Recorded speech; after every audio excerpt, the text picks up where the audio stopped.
UP के जनपद बलरामपुर में पंचायत चुनाव के दिन देली गांव पोलिंग बूथ पर हुए मारपीट व आगजनी के मामले में पूर्व सांसद रिजवान जहीर को पुलिस ने गिरफ्तार करके जेल भेजा था।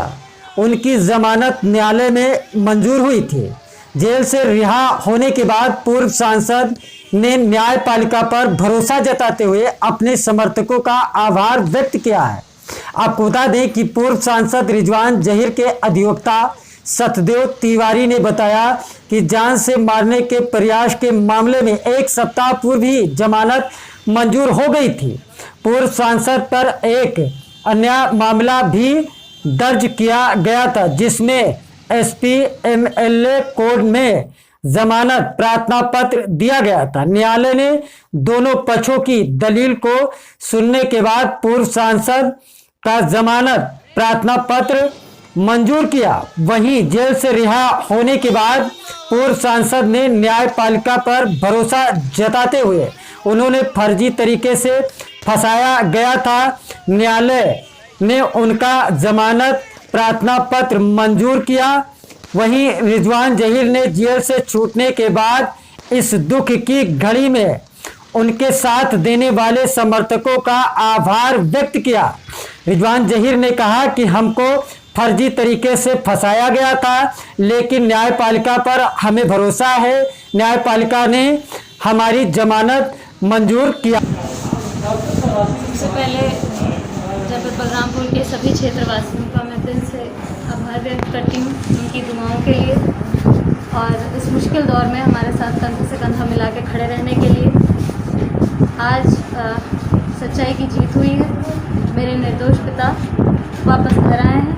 मैंने उस दिन भी कहा था कि मुझे न्यायालय पर पूरा भरोसा है और वही हुआ। सच को केवल परेशान किया जा सकता है, हराया नहीं जा सकता, और आज ये बात सिद्ध हो गई।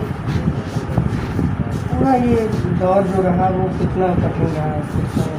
देखिए, कठिनाइयाँ तो हम लोगों के जीवन का हिस्सा रही हैं और कठिनाइयों से हम नहीं डरते, पर महामारी फैली हुई है और इस वक्त इस दौर में ज़रूरी है कि इस तरीके का कार्यक्रम ना हो जहाँ पर भीड़ इकट्ठा हो और इस बीमारी को बढ़ावा दें। हमें इस बीमारी से लड़ना भी है। जेल में आए दिन केसेस बढ़ रहे हैं और मुझे लगता है उस तरफ भी ध्यान देना चाहिए लोगों को। अच्छा, वापस आए हैं, लोग मिलने आ रहे हैं, तो आज पूरा प्रिकॉशन लिया जा रहा है। माहौल कैसा है?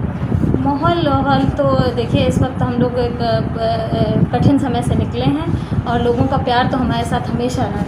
वही प्यार हमारी ताकत है और वही प्यार हमें हिम्मत देता है मुश्किल वक्त में भी, और वही प्यार हमारी ताकत बनता है अच्छे वक्त।